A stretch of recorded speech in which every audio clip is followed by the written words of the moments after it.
Hello students, once again welcome back to English Literature Classroom. Today I am going to discuss one poem. The name of the poem is The Way Through the Woods, written by Rudyard Kipling. It is in the book Vibes. Okay, the name of the book is Vibes. Now come on, let's start. Okay, the poem is written by Rudyard Kipling. Okay, now woods. The meaning of woods is jungle, or you can tell forests. Okay, the name of the poem is The Way Through the Woods. Way means you can tell road, you can tell path. Okay, so the meaning of this poem is the path through the woods. Woods, I have told you, the meaning is either you can tell jungle or you can also tell it forest. Okay, now let's start line to line explanation. Now, after explanation, I am going to give few question answer. Clear? They shut the road through the woods 70 years ago. Weather and rain have undone it again, and now you would never know there was once a road through the woods. Now, this poem contains elements of the supernatural. Now, what is supernatural? Anything which is above nature is called supernatural. Clear? Now, the first stanza begins with the mention of a road, okay, through the woods, or you can tell through the forest, that was closed 70 years ago. Okay, weather and rain have undone the road, which means that the place where the road once existed has returned back to its state prior to the formation of road. Now, no one could tell if there was ever a road through the woods. So, no one would ever know about it because it has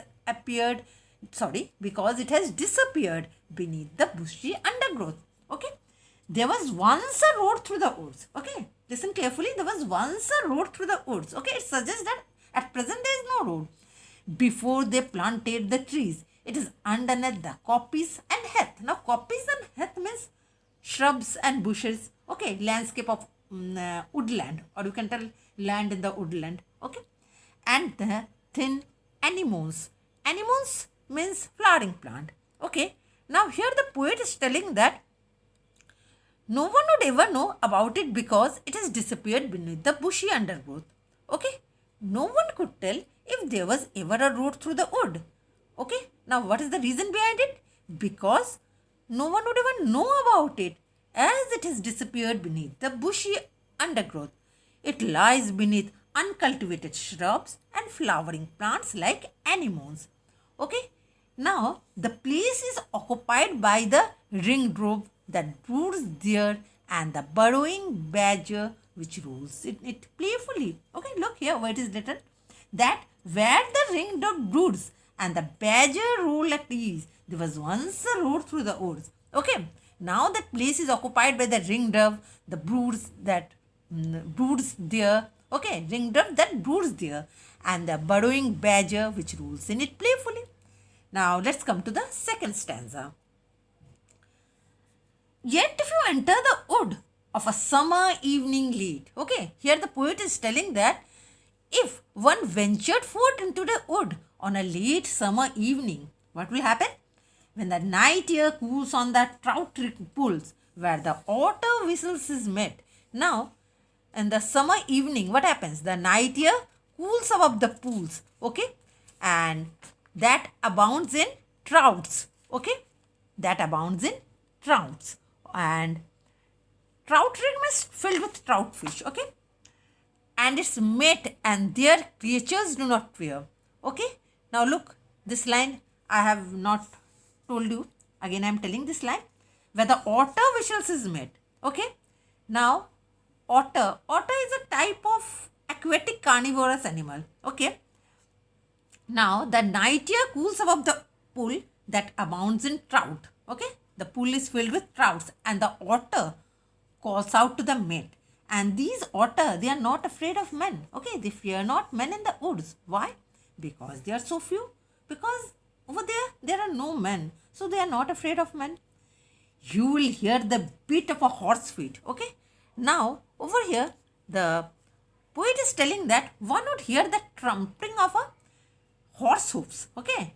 Or you can tell, poet is telling that one would hear the trampling of a horse hoof, where when the horse is not physically present. One would have heard the, okay, poet is also telling that one would have heard the squeeze of a skirts moving amongst dew-covered grass. From the sound, one could discern that they move in easy, steady stride as if they perfectly know where the road lay, even when a living person would not be able to distinguish it. Okay, a living person would not be able to distinguish it, as though they perfectly knows the old lost road through the woods, but there is no road through the wood. Now, the poet here is telling that the road lay even when a living person would not be able to distinguish it, because it is no longer the road, okay, that could traverse 70 years ago. Now, here the poem ends with a hint that there is surely no road through the woods. Okay, now let's see the question answer. Okay, who can see where the old road ran? The answer, the keeper and the ghost can see where the old road ran. Next question, why would anyone never know of the road?